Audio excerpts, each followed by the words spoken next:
Listo, ya estamos grabando entonces. Bien, les decía que voy a comenzar con una propuesta de su compañero Jorge.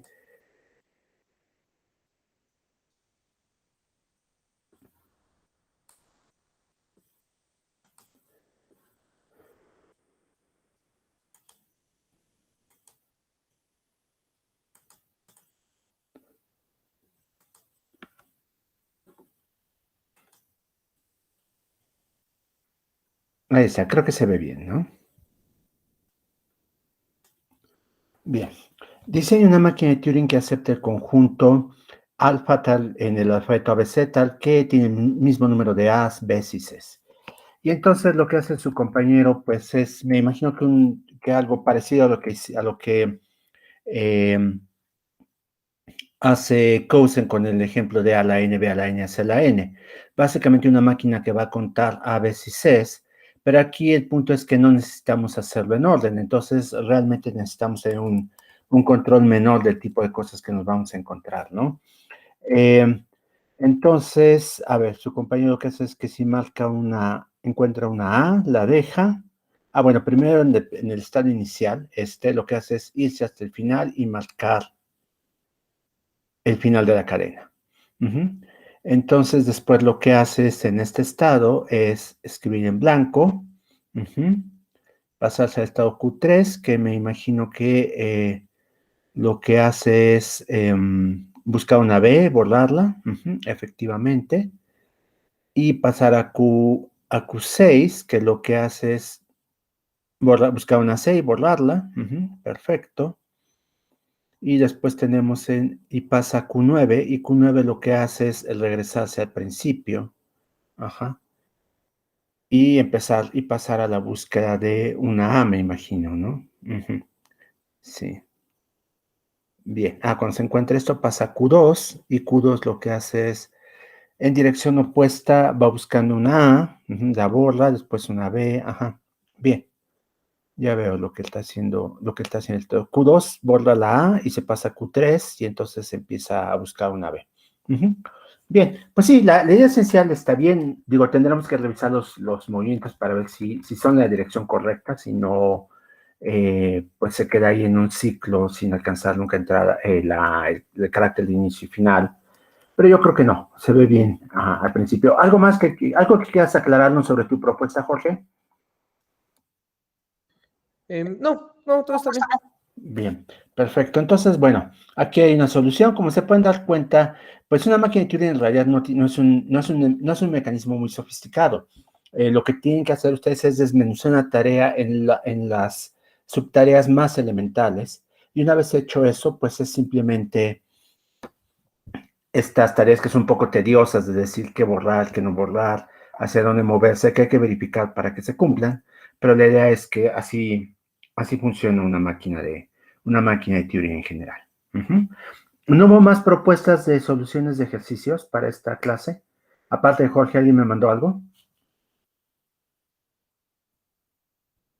¿No?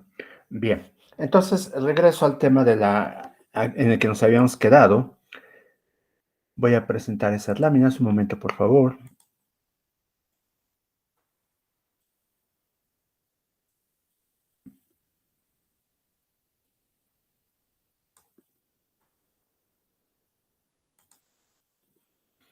Ahí está, creo que se ve bien, ¿no? Bueno, entonces, ¿se acuerdan que lo que habíamos hecho era codificar máquinas de Turing como cadenas binarias? Tenemos la idea de que si contábamos el número de estados, el número de caracteres de la cinta, de caracteres de entrada, le dábamos un número en ese orden a los estados inicial de aceptación y rechazo, y a los caracteres de inicio de la cinta y espacio en blanco, pues podíamos codificar las máquinas de Turing como una cadena de este estilo. Y las transiciones, pues las podemos codificar como cadenas de este otro tipo, ¿no? Como la tabla es finita, pues es un número finito de transiciones como estas. Perdón. Y pues la entrada de la máquina, pues la podemos codificar también utilizando estas mismas convenciones, ¿no? Bien. Y que en adelante vamos a designar con paréntesis angulares M, paréntesis angulares alfa, la descripción de la máquina de Turing M, y la descripción de la entrada alfa de acuerdo con las convenciones anteriores. Y cuando las ponemos juntas por alguna razón que no sea necesario para algo que vamos a hacer, más adelante van a ver qué es esto precisamente, pues las podemos poner con este símbolo de gato en medio para separarlas, ¿no? Bien. Entonces, a partir de esto les decía que podíamos pensar en una máquina de Turing universal. ¿Qué significa esto? Piensen que la idea es ahora tan común en nuestras vidas que no nos preguntamos sobre por qué tenemos por qué tenemos esta situación y nos maravillamos, ¿no? Pero en el pasado no era así. Ustedes tienen un teléfono celular. Yo creo que todos ustedes tienen teléfono celular o casi todos ustedes. Y pues para muchísimas tareas utilizan aplicaciones específicas. Es decir, quieren tomar una foto, hay una aplicación de fotos. Quieren mandar un mensaje y pues están WhatsApp y Messenger y no sé cuántos otros sistemas de envío de mensajes personales. Tienen un navegador, en fin. Piensen cómo sería la vida si para cada una de estas aplicaciones tuvieran que usar una computadora específica. Porque el teléfono, pues es eso, es una computadora.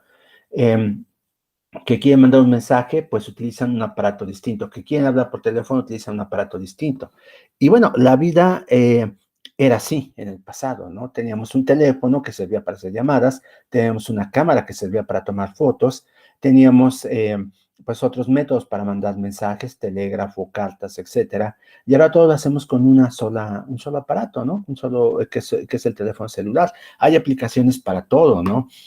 Yo nunca las he usado, pero sé que hay aplicaciones incluso para conocer pareja, ¿no? Está Tinder y todas esas cosas. Entonces, pues, digamos que todas estas tareas uno puede encontrar una forma de reducirlas a tareas que puede resolver un dispositivo universal en el sentido de que siempre y cuando ustedes puedan describirlas en términos del lenguaje que utiliza el procesador de su teléfono celular, la tarea se puede hacer entonces utilizando una aplicación de su teléfono celular. Bueno, esta es la idea de una máquina de Turing universal. La idea de una máquina de Turing universal es una máquina que pueda hacer cualquier cosa que pueda describirse en términos algorítmicos. Y para esto vamos a suponer por el momento que la descripción en términos algorítmicos es la descripción por medio de una máquina de Turing. Si ustedes pueden resolver una tarea utilizando una máquina de Turing, entonces la máquina de Turing universal debe poder hacer esta tarea. Y la máquina de Turing universal va a funcionar de esta manera. Lo que va a tener como entrada es precisamente la descripción de la máquina específica que ustedes diseñaron para resolver un problema particular. Y la entrada que recibiría esa máquina si ustedes la construyeran y pues la estuvieran operando. Entonces la máquina de Turing universal toma estas cadenas binarias y lo que hace es interpretarlas como simulando la máquina original. Lo simula de esta manera. Por ejemplo, piensen que esta máquina podría tener 2 cintas o 3. Digamos, en una tiene la descripción de esta máquina de Turing, M.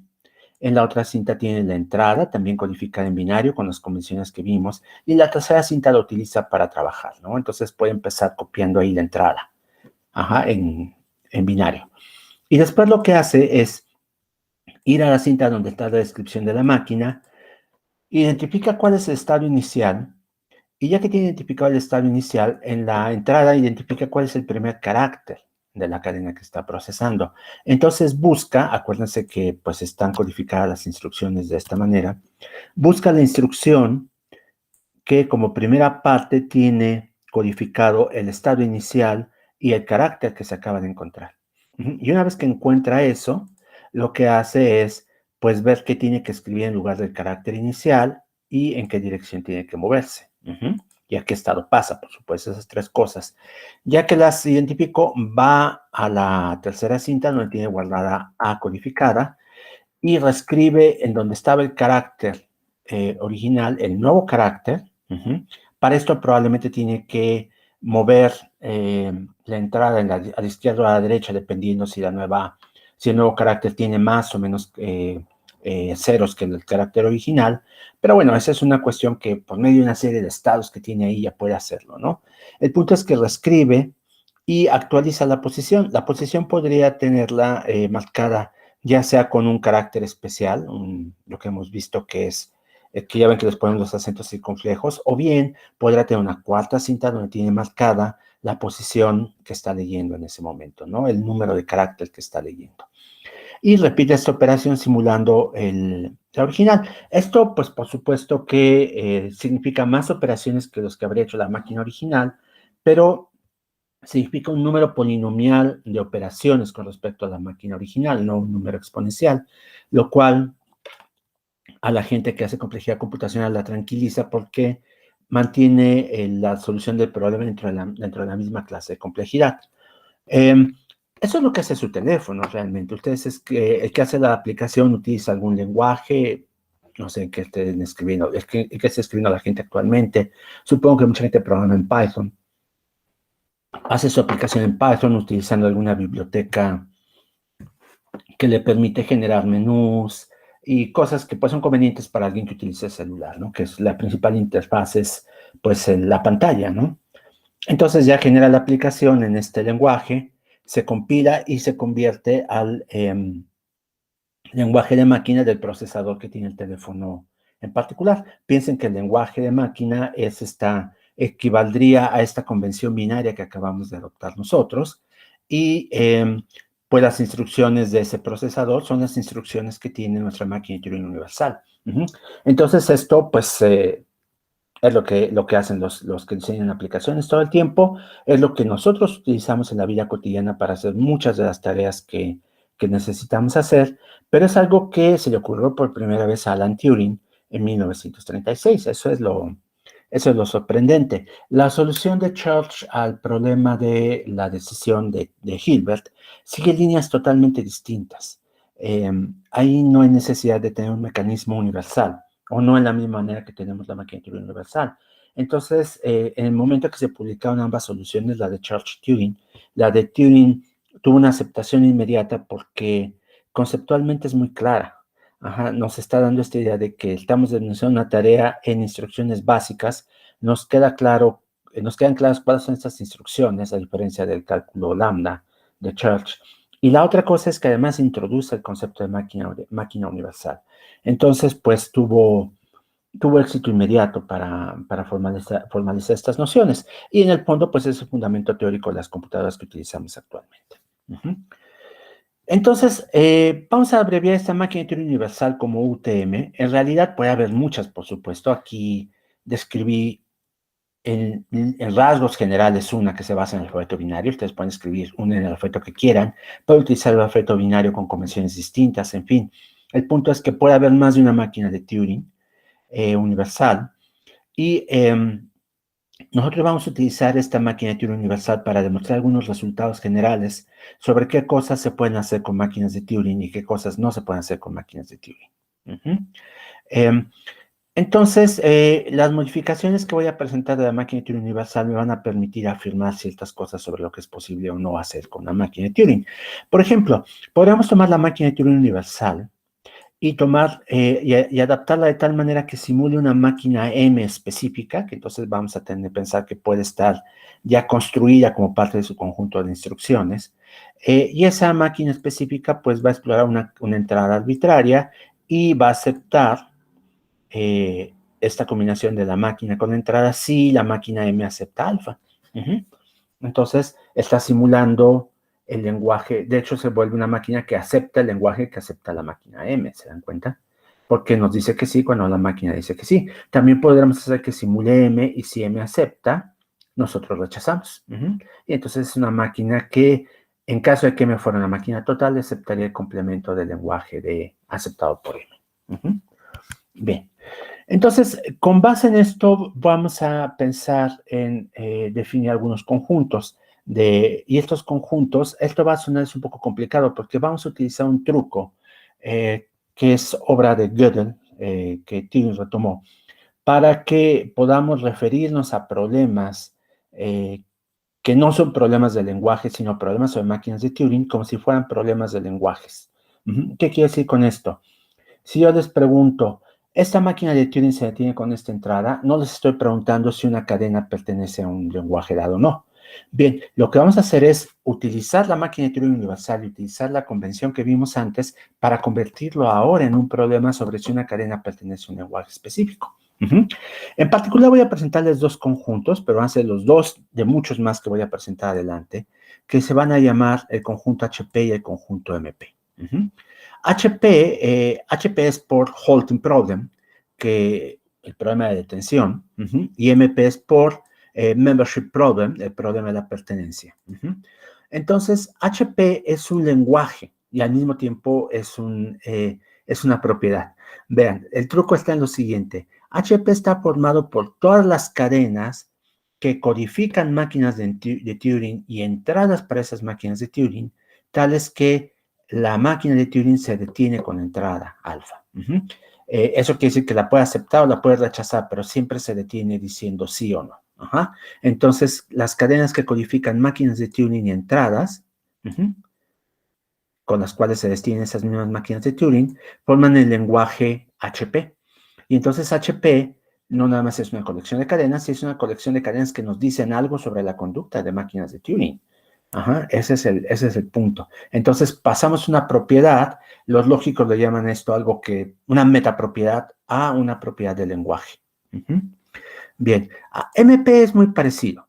MP son cadenas que codifican máquinas de Turing y entradas para estas máquinas de Turing, tales que la entrada pertenece al lenguaje aceptado por la máquina de Turing. Como pueden darse cuenta, MP es más restrictivo. HP, pues si la máquina se detiene aunque sea rechazando, vamos a tener la cadena. MP nos pide que se detenga aceptando.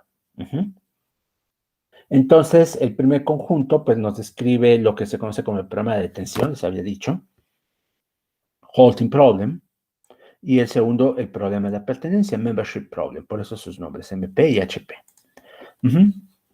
Y ahora, se dan cuenta que estos son lenguajes, HP y MP también, no nada más nos hablan de la conducta de máquinas de Turing, sino que ahora que los codificamos como cadenas, pues son lenguajes por sí mismos, ¿no? Y nos podemos plantear la pregunta, ¿estos lenguajes son recursivos? ¿Son recursivamente enumerables? Y pues la respuesta para la segunda parte de que son recursivamente enumerables es que sí, que son recursivamente enumerables. Vean por qué.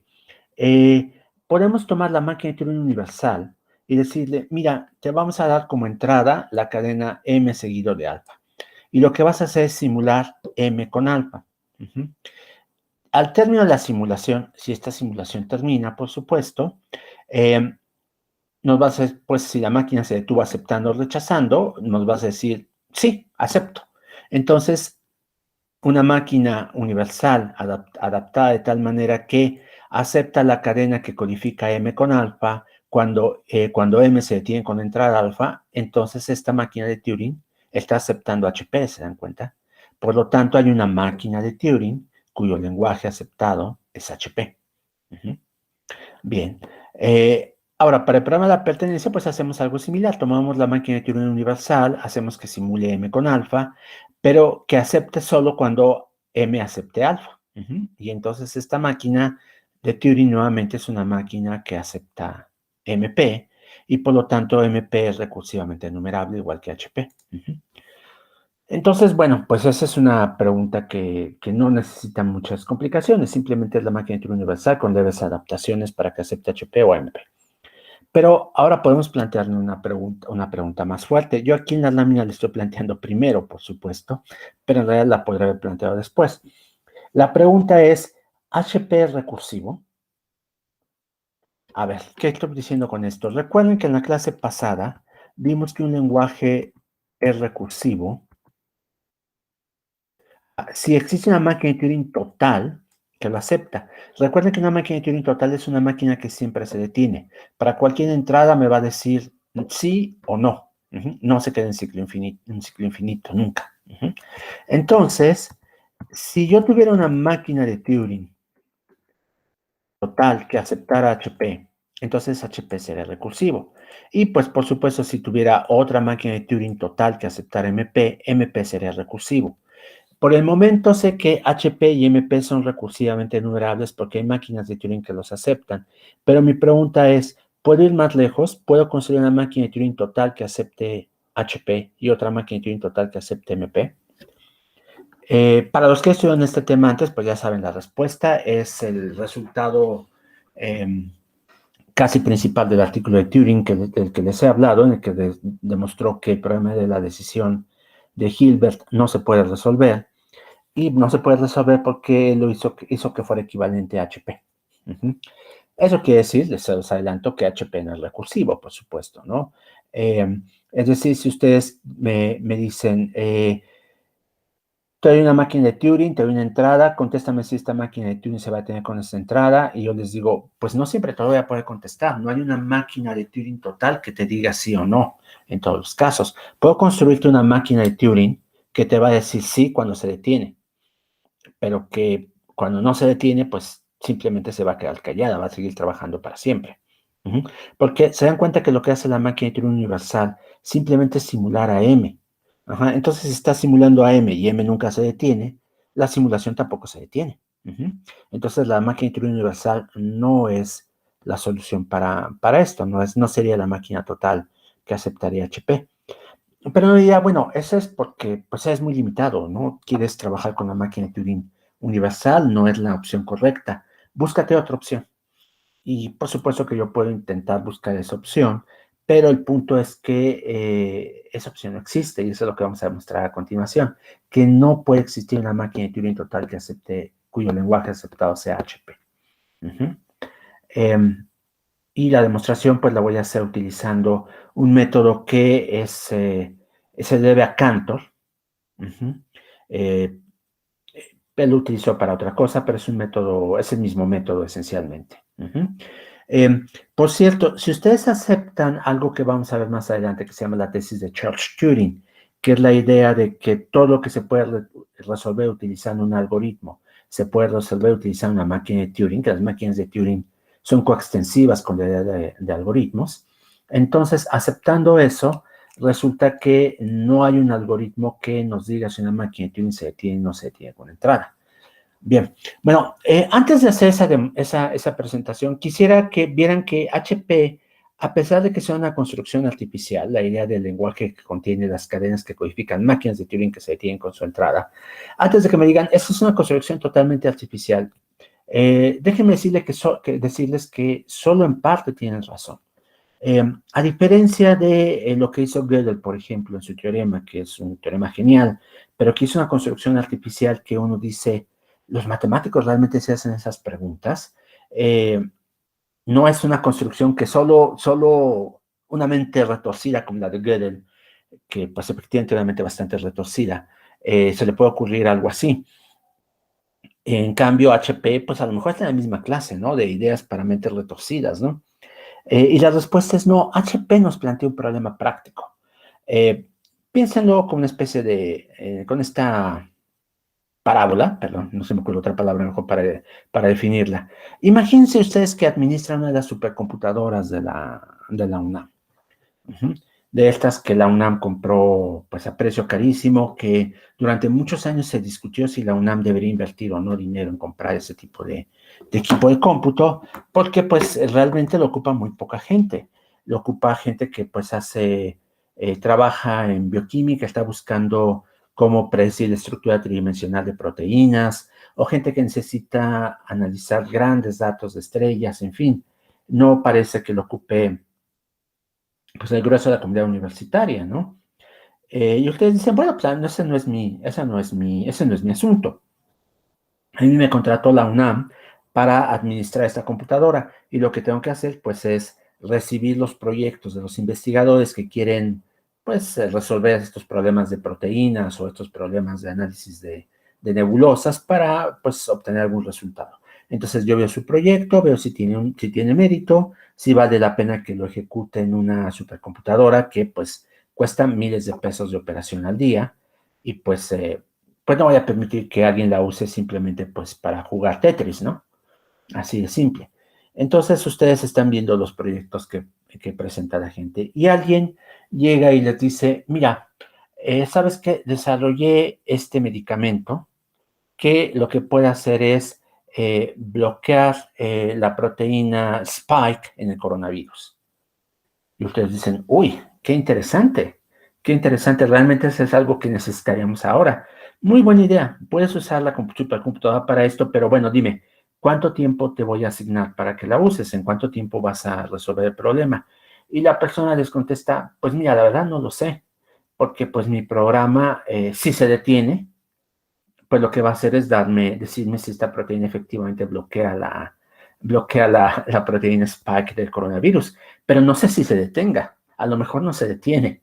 Y entonces ustedes dicen, pues, mira, no te voy a dejar usar una supercomputadora de miles de pesos, que cuesta miles de pesos de operación al día, pues para que ejecutes un programa que ni siquiera sabes si te va a dar resultados, ¿no?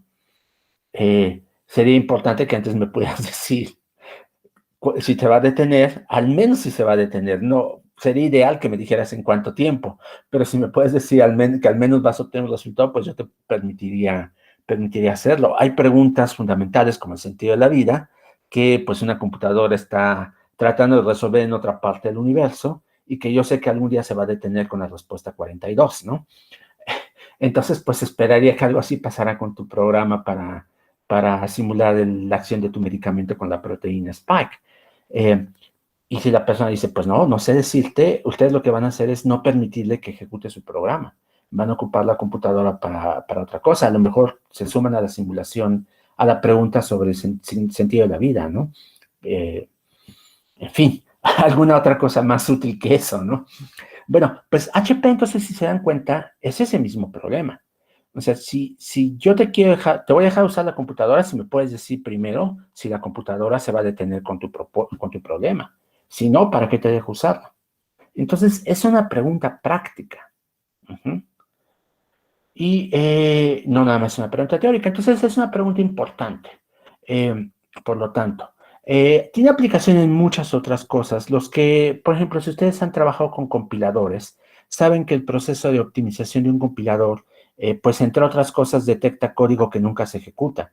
El código que pues alguien pues escribió porque en ese momento le pareció que era interesante, se quedó en el programa, pero a la hora de la hora son funciones, procedimientos, lo que sea, a los cuales nunca se llega, ¿no? Que son parte de rutinas, de subrutinas, que nunca llaman ninguna otra parte del programa.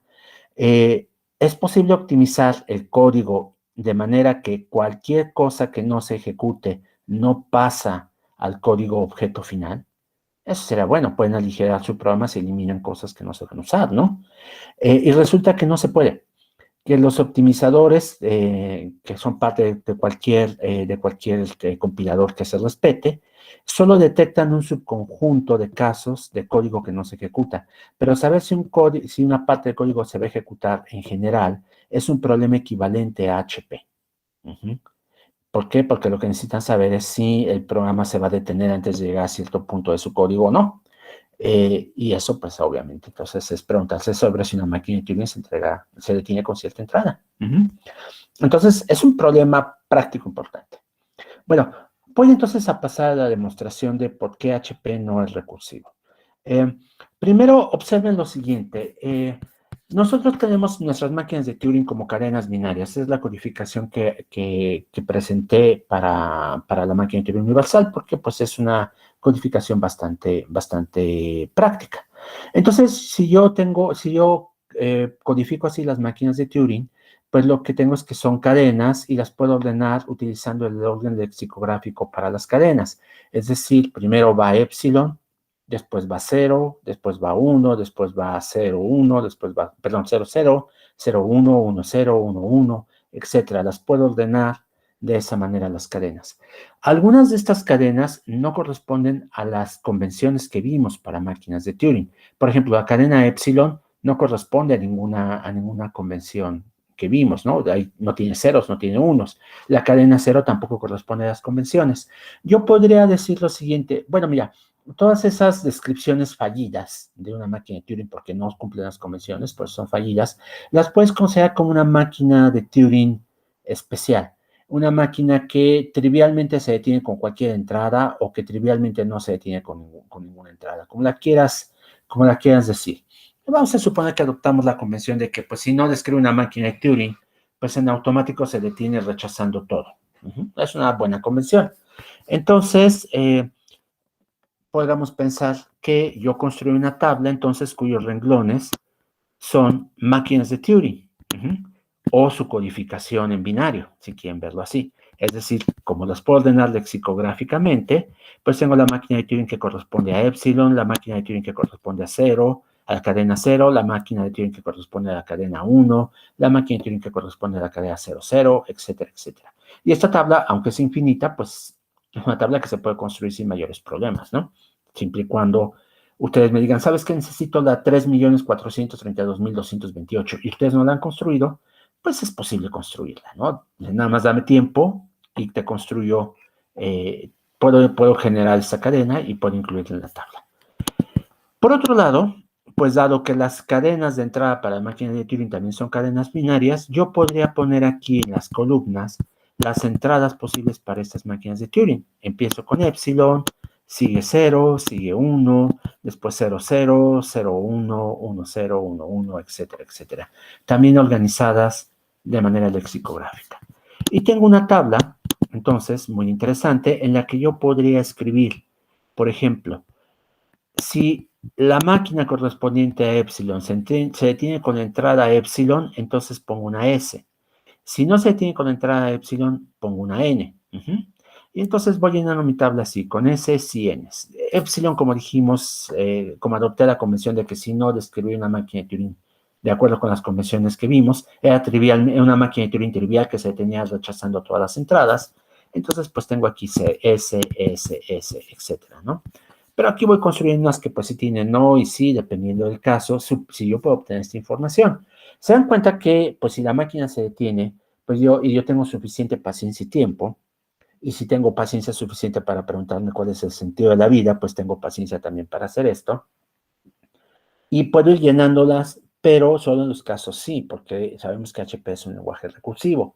Yo quisiera tener una máquina de Turing total, que siempre me dijera sí o no, y entonces puedo llenar la tabla completa. Puedo poner los nos, no nada más los sís. Entonces, vamos a suponer que yo tengo una máquina de Turing total que me permite llenar esta tabla. La tabla es infinita y obviamente no hay forma de almacenarla en el universo, pero puedo pensarla en el estilo que la gente que hace lenguajes de programación llama estilo perezoso.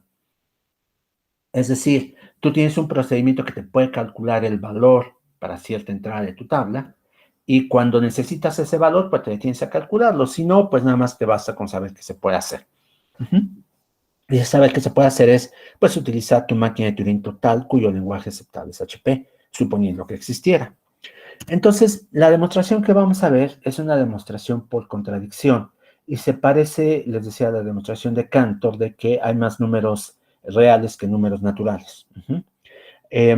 Lo que vamos a hacer es que, como es por contradicción o reducción al absurdo, voy a suponer que existe una máquina de Turing total a la que voy a llamar H, tal que el lenguaje aceptado por H es precisamente HP, es decir, las cadenas que codifican máquinas de Turing que se detienen con entrada dada.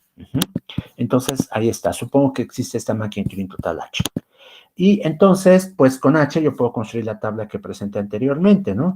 Simplemente tengo que tener paciencia para que H me diga, mira, con esta entrada M alfa, M se va a detener con alfa.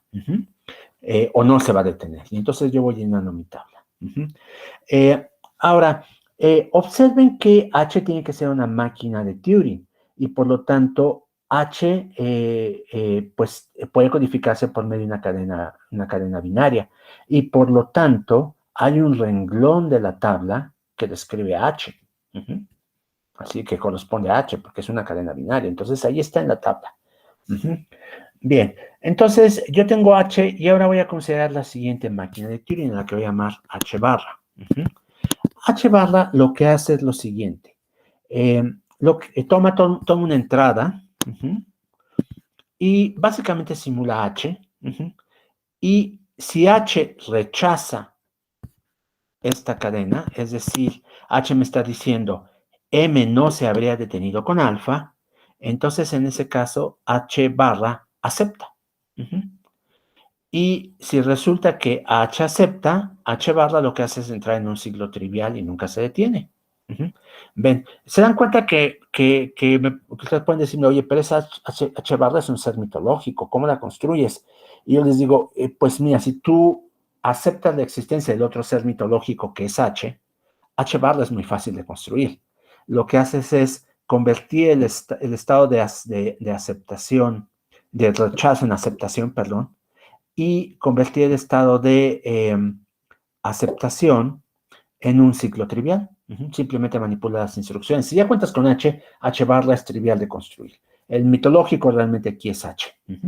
Entonces yo construí esta H barra y ya tengo esta máquina que lo que hace es que si M no se detiene con si M no se detiene con alfa, acepta. Y si M se detiene con alfa, pues entra en un ciclo, nunca se detiene. Y yo les pregunto, bueno, muy bien, ¿y qué pasa si yo le doy a H la descripción, H barra la descripción de H misma? Bueno, antes de llegar a ese punto, también les pido que observen cómo si H está en la lista, está en esta tabla que construí, pues H barra también debe estar ahí, porque es una cadena, que es una modificación trivial de H. Lo que hace es invertir el estado de aceptación, que se vuelve rechazo, y de rechazo, que se vuelve aceptación, y aceptación se vuelve un ciclo infinito. Entonces es una modificación relativamente trivial, no relativamente trivial de H. Entonces ahí también está en la lista de máquinas de Turing H barra. Y ahora sí me pregunto, ¿qué pasa si yo le pregunto a H barra qué ocurre si le doy a H barra como entrada? Entonces, aquí lo que va a ocurrir es que H barra, pues, supónganse que H barra se detiene con su propia entrada. Entonces, dada la definición que le dimos a la máquina, como se detiene, entonces tiene que, a ver, aquí lo tenemos, acuérdense. Como se detiene, entra en un ciclo final, en un ciclo trivial que ya no se detiene, ¿se dan cuenta? Si no se hubiera detenido, es decir, si esto no pertenece a HP, entonces pues va a aceptar a ver si está ahí, pero si está en HP, entonces entra en un ciclo infinito, y como está en un ciclo infinito, resulta que H barra no se detiene con su propia entrada, y por lo tanto, esto no está en HP. Entonces, a ver, no sé si se dan cuenta dónde está la cosa, dónde está esta situación. Si esto, H, seguido de H barra, seguido de H barra, está en HP, eso significa que H barra se detiene con su propia descripción. Pero si H barra se detiene con su propia descripción, por la forma que construimos H barra, lo que debería ocurrir más bien es que H barra entre en un ciclo infinito. Y por lo tanto, si H barra se detiene con H barra no se detiene con H barra. Porque así la construimos, ¿no? Entonces, no, pues no puede estar en HP. Ahora, voy a suponer que pues no está en HP, porque eso es lo que ocurre. Entonces, si H barra no está en HP, significa que H barra no se detiene con H barra. Pero si H barra no se detiene con la descripción de H barra, significa que H barra tendría que haber aceptado, porque así lo definí cuando H acepta esta descripción, H barra, perdón, cuando H acepta esta descripción, H barra la rechaza, y por lo tanto, pues no podré estar ahí, no se detendría. Entonces tengo otra vez una contradicción. Es decir, si yo supongo que H barra, la descripción de H barra seguida de la descripción de H barra está en HP, llego a la conclusión opuesta.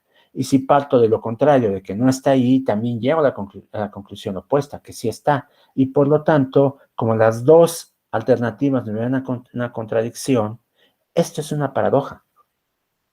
Ninguna de las dos cosas puede ser. Y como ninguna de las dos cosas puede ser, el punto más cercano al que puedo retroceder mis suposiciones es que existe H. O sea, suponer que existe H me lleva a esta doble contradicción.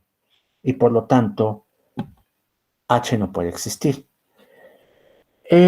¿Por qué digo que esto se parece al método de diagonalización de Cantor?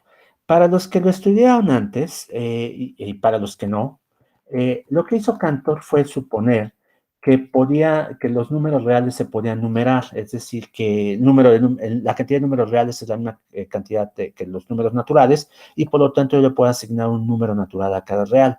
Los pongo en orden, voy poniendo aquí su expansión decimal infinita, y pues la mayoría tiene expansión decimal infinita y no periódica, porque pues no son números racionales, y lo que hace es construir un número real nuevo, en el que lo que hace es que toma la primera cifra del primer número real en la lista y pone en su lugar otro dígito. Toma el segundo número de la expansión decimal y pone en su lugar otro dígito. Entonces lo que hace es construir un número real cuya expansión decimal no se encuentra ahí. ¿Por qué? Porque difiere del primero en el primer dígito, difiere del segundo en el segundo dígito, difiere del tercero en el tercer dígito, y en pocas palabras es como si negara la diagonal de la tabla que construyó. Y demuestra que como no estaba ahí, entonces hay un número real que no forma parte de numeración y por lo tanto, pues no es cierto que existe esta numeración. Aquí lo que estamos haciendo con H es básicamente negar la diagonal. Es decir, donde alguien se detenía, ahora no se detiene. Y donde alguien se detenía, ahora entra en un ciclo infinito. Entonces construimos una máquina de Turing que va a diferir de la primera máquina de Turing en la primera entrada, de la segunda máquina de Turing en la segunda entrada, de la tercera máquina de Turing en la tercera entrada. Y por lo tanto, pues no está en la lista que se supone que es exhaustiva.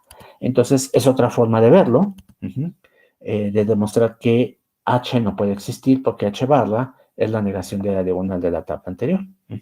Y como la lista es exhaustiva, pues entonces, pues no lo es, ¿no? Porque hay una máquina que puedo construir y que no está ahí. ¿Preguntas sobre esta demostración? Profe, yo tengo una duda. Adelante. Bueno, yo no creo que H barra lo que debe de aceptar es más bien la cadena alfa, arriba en la definición de H barra. A ver, acá. Ajá, sí, No. sí. No. Si lo viste en algún lugar, eso está equivocado. Lo que hace H barra es aceptar codificaciones de máquinas y de entrada para estas máquinas. Ajá, pero es que si suponemos que que la codificación de H barra con la codificación de H barra está en HP, lo que significa es que H barra acepta su propia codificación, ¿no? Entonces, si acepta su propia codificación, lo que H está rechazando es H barra. No, pero estoy codificando H barra y H barra. ¿Te das cuenta? Son las que estoy poniendo aquí. Sí, por supuesto. Si yo lo hiciera con H no va a tener ningún problema. H no me daría una contradicción. El problema es que si tú me das H, o sea, si tú aceptas la existencia de H, es posible construir H barra. Y H barra sí tiene este problema.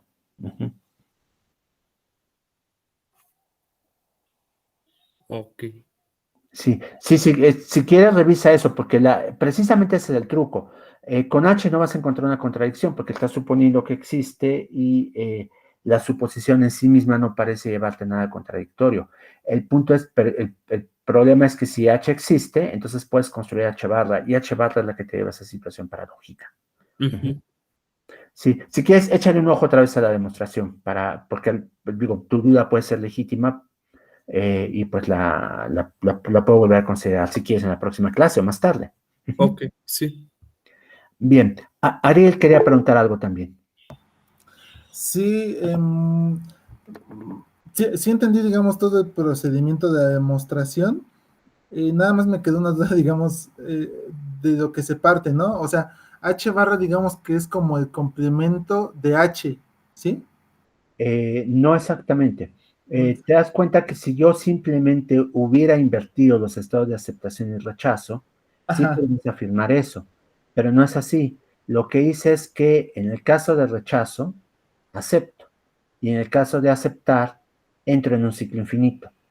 Es decir, donde H me dice M se va a detener con alfa, aquí lo que estoy haciendo es no detenerlo. Esa es mi duda, o sea, se va a un ciclo infinito porque en vez digamos, de rechazar, no te contesta, ¿no? H barra. Exactamente. Ok. No te contesta. Tú puedes probar un ciclo que pasas al estado C, digamos. Y en ese estado C, cualquiera que sea el carácter que estás leyendo, lo reescribes y te mueves a la derecha. Por ejemplo, eso se presta para un ciclo infinito muy, muy simple, ¿no? Reescribes y te vas a la derecha y sigues en C. Y pues te vas así infinitamente. C no es ni aceptación ni rechazo, y ahí tienes una máquina que trivialmente no se detiene. Ah, ok. Sí, pero no es que no rechace, ¿verdad? Entonces, digamos, no es un complemento, sino que si H rechazaba, esta se va a un ciclo infinito. H Eso. barra. Ok. Más bien, si Perfecto. aceptaba, se va a un ciclo infinito. Y si Ujú. rechazaba, entonces acepta. Ok, gracias. Bien. ¿Alguna otra pregunta? Bien. Para los que están interesados en lógica, y sé que al menos algunos de ustedes lo está, a partir de este resultado, lo que hizo Turing fue demostrar que la descripción de más bien, no demostrar, presentar cómo la descripción de una máquina de Turing se puede transformar en un conjunto de fórmulas del cálculo de predicados de primer orden. Ajá. Entonces, estas fórmulas lo que describen es la tabla de transiciones, los estados de la máquina, etcétera, etcétera, etcétera. Y después la pregunta de si la máquina se tiene con cierta entrada se convierte también a una fórmula del cálculo de predicados de primer orden.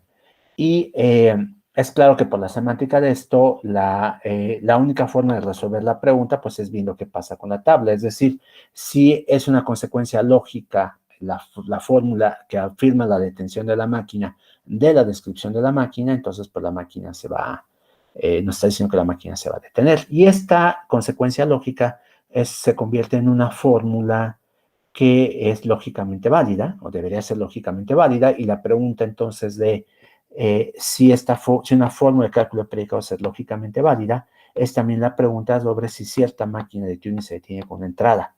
Como no es posible resolver esta pregunta utilizando máquinas de Turing, entonces la pregunta de Hilbert sobre si una fórmula de cálculo de predicados es lógicamente válida, tampoco se puede resolver con máquinas de Turing. Esa es la conclusión final. Y si aceptamos la tesis de Church-Turing, que las máquinas de Turing codifican el concepto de algoritmo, no se puede resolver algorítmicamente. Es así como va la demostración de indecidibilidad del cálculo de predicados de primer orden. Bien, entonces, para terminar esta sección, se dieron cuenta entonces que tenemos problemas que no son, habíamos hablado antes de lenguajes que no eran decidibles, ¿se acuerdan que eran indecidibles? Y teníamos algunos que eran decidibles, por supuesto, y teníamos otros que eran semidecidibles, es decir, en positivo se puede decir sí, en negativo no tenemos una respuesta. Entonces, el problema de detención es un problema que es indecidible, no hay una máquina de Turing total que nos resuelva. El problema de la pertenencia es similar. Piensen que, ¿por qué es similar? Si ustedes tienen una máquina de Turing que resuelve pertenencia de manera infalible, una máquina total, es posible modificarla levemente para que nos resuelva HP. ¿De qué forma? Pues lo que hacen, miren, aquí lo tengo. Ustedes lo que hacen es para resolver HP a través, supónganse que tiene una máquina de Turing que resuelve pertenencia. Ajá. Entonces esta máquina de Turing lo que hace es decirles, pues si alfa le pertenece a M, me detengo aceptando. Y si, como es total, en caso de que alfa no pertenezca a M, me detengo rechazando. Ajá. Entonces, lo que hacen es construir una máquina M' que es igual que M, pero lo que hacen es que invierten aceptación y rechazo. Entonces, ahora vuelven a simular, vuelven a preguntarle a la máquina que resuelve pertenencia, M' se detiene con alfa. Se dan cuenta que si alfa es rechazada por M, les va a decir, pues sí pertenezco a este lenguaje. Pero si M no se hubiera detenido con alfa, entonces tampoco les va a decir que alfa pertenece al lenguaje M. Y por lo tanto, cuando les dice alfa no pertenece al lenguaje aceptado por M y alfa tampoco pertenece al lenguaje aceptado por M', entonces ustedes saben que lo que ocurre es que no se detiene con esa entrada. Ajá. Entonces, HP se podría resolver utilizando una máquina que resuelva pertenencia. Y el caso inverso es similar, para saber si una máquina, para resolver pertenencia, utilizar una máquina total que resolviera HP. Y por lo tanto, pues estos problemas son equivalentes y ambos son semidecidibles. Es decir, si M se tiene con alfa, la máquina de Turing universal les va a decir a la larga, ¿sí? Se detiene. Pero si no se detiene, pues la máquina universal nunca va a contestar. Y para pertenencia, lo mismo. Si alfa pertenece al lenguaje aceptado por M, la máquina universal se va a detener diciendo sí, lo aceptó. Pero si no pertenece a ese lenguaje, hay la posibilidad de que se detenga rechazando y hay la posibilidad de que nunca conteste. Entonces, son semidecidibles estos problemas, pero no son decidibles completamente. Vamos a tener, esta es la parte en la que me gustaría poner más atención de esta lámina, vamos a tener esta situación. Hay problemas que no son ni siquiera semidecidibles. Es decir, no hay una máquina de Turing que me permita resolver problemas ni siquiera en los casos positivos. Esto es una afirmación bastante fuerte porque, aunque de todas maneras será algo que deberíamos esperar. ¿Por qué razón? Porque HP es un problema que pues ya vimos que no se puede resolver con máquinas de Turing, pero se puede semi-resolver, por decirlo de alguna manera. Si la respuesta es sí, la máquina te va a decir que sí. Si la respuesta es no, a lo mejor entra en un ciclo infinito. Y como no sabes cuándo podrías esperar que ya te hubiera respondido, pues entonces ese ciclo es realmente infinito. Tienes que esperar eternamente, porque en cualquier momento podría ocurrir. Aquí hago una leve aclaración. Se están desarrollando métodos para estimar de manera probabilista la posibilidad de que una máquina se detenga. Es decir, no va a ser infalible, pero pues el método nos va a decir, mira, hay el 80% de probabilidades de que nunca se detenga esta máquina. Y eso significaría que el problema se puede abordar con métodos, pues métodos típicos de optimización, ¿no? De decir, te pone una respuesta con cierto grado de certeza. Todavía son problemas abiertos. El principal investigador de esta área es Khalud, un investigador rumano que ahora reside en Nueva Zelanda. Y un grupo de mis alumnos está trabajando en adaptar los resultados de Khalud para un problema específico que estamos tratando de resolver. Espero que pronto tengamos algo interesante que les pueda contar al final del curso. Pero bueno, el punto es que son problemas indecidibles, pero hay problemas peores que estos. Bien, por ejemplo, aquí tengo un problema que no es ni siquiera semidecidible, que es el problema del complemento de HP. El complemento de HP, por supuesto, está formado por cadenas que codifican máquinas de Turing y entradas para estas máquinas con las cuales la máquina nunca se detiene. Intuitivamente podríamos esperar que existieran estos problemas porque, como les dije, las máquinas de Turing pues se pueden codificar como cadenas. Si las puedo codificar como cadenas, pues forman parte del orden lexicográfico, y si forman parte del orden lexicográfico, pues son numerables. Y ya vimos en el pasado que el número de lenguajes que ustedes pueden definir a partir de un alfabeto finito no vacío es no numerable. Hay más de esos que de máquinas de Turing, en pocas palabras, y entonces uno intuitivamente esperaría que hubiera lenguajes que no son semidecidibles, ¿no? Que no hay ni siquiera máquinas de Turing no totales que los resuelvan. Entonces, eso, pues, era de esperarse. Ahora, específicamente, ¿qué problemas están ahí? Aquí está este problema, no HP. ¿Por qué no HP no es ni siquiera recursivamente enumerable? Dense cuenta que no se puede resolver utilizando la máquina de Turing universal.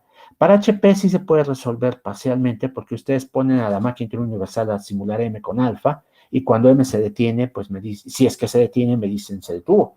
Si no se detiene, pues nunca contestan, ¿no? Pero si yo pongo a simular una máquina de Turing M con alfa y lo que estoy pensando es contestar positivamente los casos en los que no se detiene, pues no puedo hacerlo porque la simulación no se detiene. Así de simple, no hay un momento en que pueda decir, ¿sabes qué? La máquina universal ya terminó y me dijo, terminó en infinito, transcurrió todo el tiempo del universo y más, y me dijo, no me voy a detener. Eso no pasa.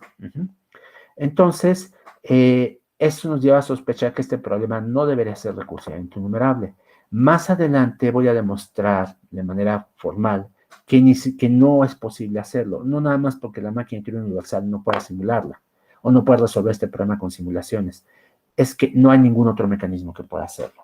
Pero ese es tema de clases futuras. Yo creo que vi suficiente material por el día de hoy. No sé si les parece sensato que me detenga.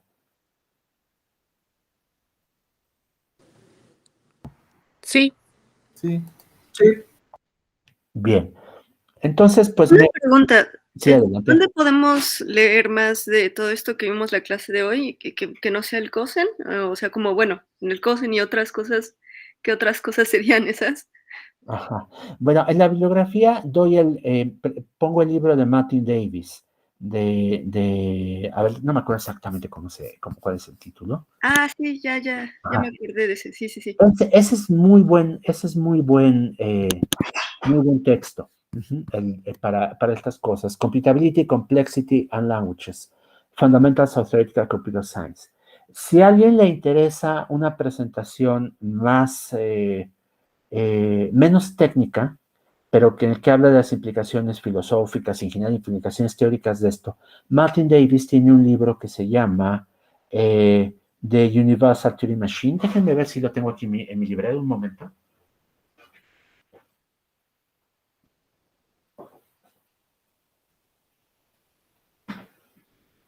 No, lo siento, dejé mi copia en la Facultad de Ciencias. Pero bueno, este libro de Martin Davis que se llama Universal Turing Machine es un libro muy interesante. No todo el mundo está de acuerdo con su visión de la historia de la computación teórica, porque pues en su historia tiene un papel muy menor los ingenieros que desarrollaron toda la electrónica de las computadoras actuales. Y pues muchos piensan, y eso me incluye a mí, que pues al menos merecían una mención. Es una historia sobre todo matemática, pero es muy interesante de todas formas y ahí pueden leer más sobre esas implicaciones teóricas y filosóficas. Pero para la parte, si quieren ver una presentación distinta de esta parte técnica que acabo de dar, el otro libro, Computability, Complexity and Languages, ese es un muy buen texto. Este libro se puede conseguir gratuitamente en internet, no tienen que esforzarse mucho en buscarlo. Yo subí una copia al repositorio que creé a principios del semestre, pero me parece que no es la más actual. En internet está circulando una copia nueva, la descubrí después. Oh, ok, gracias. ¿Alguna otra pregunta? Sí, ¿cómo podemos buscar de este autor que nos contó ver las máquinas de Turing de manera probabilística? De Calud. Ajá. A ver, espérenme, déjenme ver. Un momento.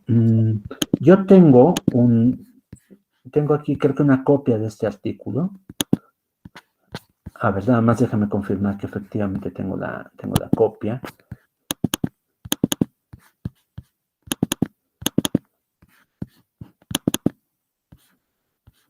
Por cierto, el que está estudiando estos temas es Vladimir, precisamente, él está haciendo doctorado conmigo y está trabajando en estos temas.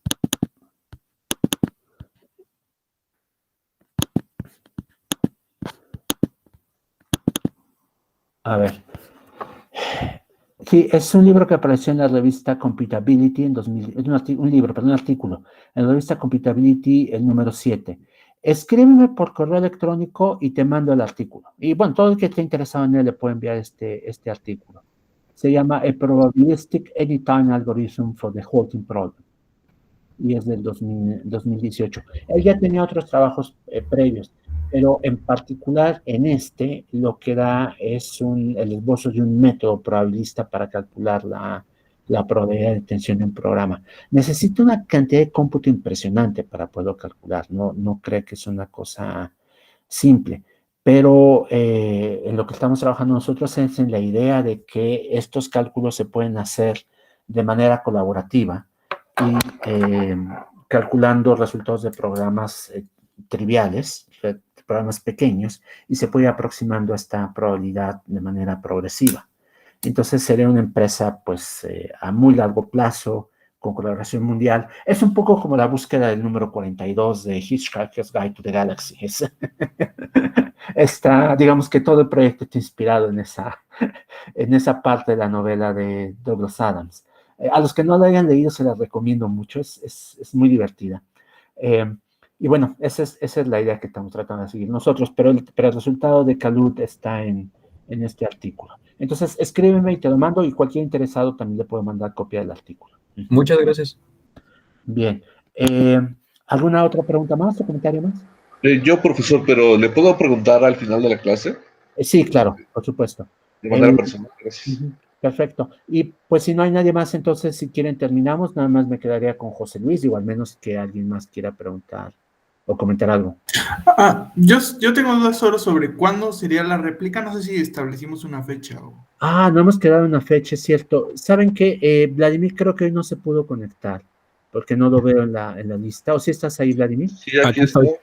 Bien. Bueno, pues podríamos pensar el viernes de la próxima semana si ustedes tienen tiempo, pero sé que ustedes están ocupados los viernes. Podría ser a las 8 de la mañana, por ejemplo. Pero hagamos una cosa. Consúltenlo entre ustedes, le mandan una propuesta a Vladimir, porque necesitamos que Vladimir esté presente, y entonces, si fuera posible el viernes de la próxima semana a las 8:30, lo hacemos ese día. ¿Les parece bien? Sí, gracias. Bien. Gracias. Bueno, pues entonces terminamos por el día de hoy. Gracias. Y me quedo con José Luis. Gracias.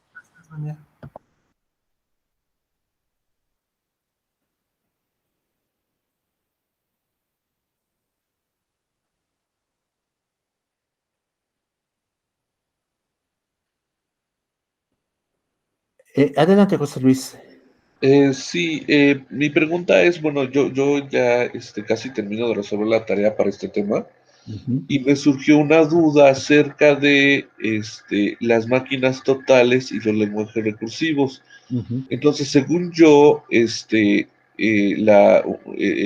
resultado de que toda máquina total, bueno, una máquina de Turing es total si solo si su lenguaje es recursivo, el lenguaje que reconoce, según yo es falso, pero no sé si esté correcto. La verdad no tengo la idea de cómo demostrar que es falso. Bueno, mejor dicho, no encuentro el contraejemplo. Es que no puede haberse un contraejemplo porque no es un teorema, es una definición. Un lenguaje recursivo cuando tienes una máquina de Turing total que lo acepta. No, sí, yo entiendo que es la definición, sí, pero yo me refiero a que el lenguaje reconocido por esa máquina es recursivo. No, si existe la máquina, ¿me explico? Bueno, lo que pasa es que sería por definición, si tú dices que un lenguaje es recursivo, es que por definición hay una máquina de Turing total que lo acepta. Sí, claro, pero me refiero a que, por ejemplo, si yo tengo que el lenguaje reconocido, o sea, tengo una máquina de Turing y el lenguaje reconocido por esta máquina de Turing es recursivo, eso implica que la máquina de Turing es total. No, claro, ya vi tu punto. No necesariamente. O sea, porque puede haber más de una máquina de Turing que reconozca un lenguaje. Exactamente, es que eso es lo que yo estaba pensando. Sí, claro, puede haber más de una máquina de Turing que reconozca un lenguaje, una de ellas es total y la otra puede no ser total. Exactamente, entonces no es cierto este resultado que le digo. No es cierto, efectivamente. M es total si solo si su lenguaje reconocido es recursivo, o sea, no es cierto, solamente es... Efectivamente, sí, tú puedes tener un lenguaje que reconoce una máquina de Turing y el lenguaje es recursivo, pero la máquina de Turing en particular que tú estás viendo no es total. Por eso es importante que necesitamos demostrar que HP no puede ser reconocido por la máquina de Turing total, porque la máquina de Turing universal falla con HP, pero pues es esa máquina, ¿no? O sea, tú podrías decir, a lo mejor hay otra que sí lo reconoce y que es total. El punto es que suponer que hay una máquina total que reconoce a HP es lo que nos lleva a la contradicción. Muy bien, sí, porque justamente yo la verdad, ingenuamente lo había demostrado así en principio el ejercicio 4, que es usando el teorema de Rice, que tot no es recursivo. Pero después ya analizando bien dije, no, esto me suena que no, por eso le preguntaba, porque por eso le digo que ingenuamente lo demostré y salía muy rápido. Dije, no creo que sea así. Ya estuve revisando y dije, no, porque puede pasar justamente lo que me dice, que el lenguaje, aunque el lenguaje reconocido por una máquina sea recursivo, puede haber otra que lo reconozca y no es cierto que esa máquina sea recursiva. Sí, claro. Ahora, en cuanto una vez que tú manejas el teorema de Rice, demostrar cosas con el teorema de Rice es trivial, ¿eh? También ese es cierto, no esperes que si vas a usar el teorema de Rice, no te esperes una demostración muy larga, sino 2 o 3 renglones nada más. Pues es que a mí no me salió muy rápido con el teorema de Rice demostrar que Todd es no recursivo, porque la definición como tal de Todd no implica una propiedad de lenguajes recursivamente numerables, porque solamente dice que la máquina se tiene con todas las entradas, pero esa no es una propiedad de lenguajes recursivamente numerables. Claro, pero bueno, mira, el punto es sí es posible hacerlo. Sí, bueno, yo lo hice por contradicción, entonces supuse que efectivamente son recursivamente numerables, elegí una propiedad adecuada para usar el teorema de Rice y definir un lenguaje, bueno, según el teorema de Rice, que sí es recursivamente numerable, y a partir de esto construí una máquina que vuelve, que da una contradicción al hecho de haber supuesto que esta cosa es recursivamente numerable. Ah, bien, bien, bien. Bueno, pero por ahí vas, ¿eh? No estás alejado de la solución. Bien. Bueno, Bueno, pues sería todo, profesor. Muchas gracias. no, ¿de qué, José Luis? Nos vemos la próxima clase. Gracias, hasta luego. Hasta luego. Vladimir, ¿querías comentarme algo?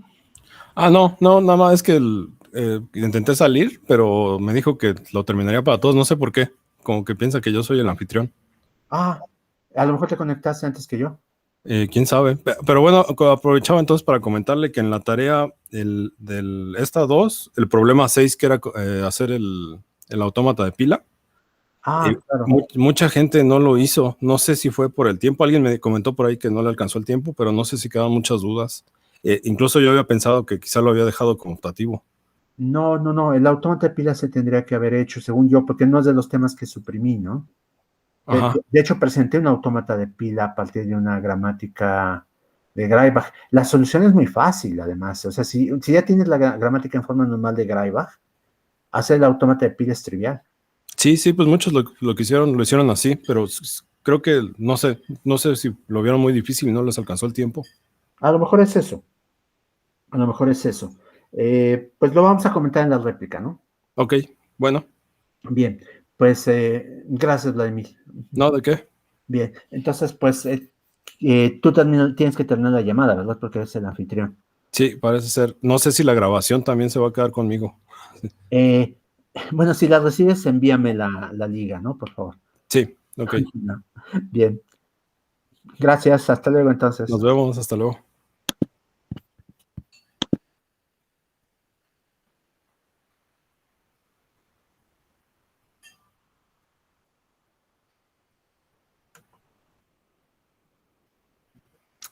No sé cómo parar la grabación. Sí, me va a tocar a mí.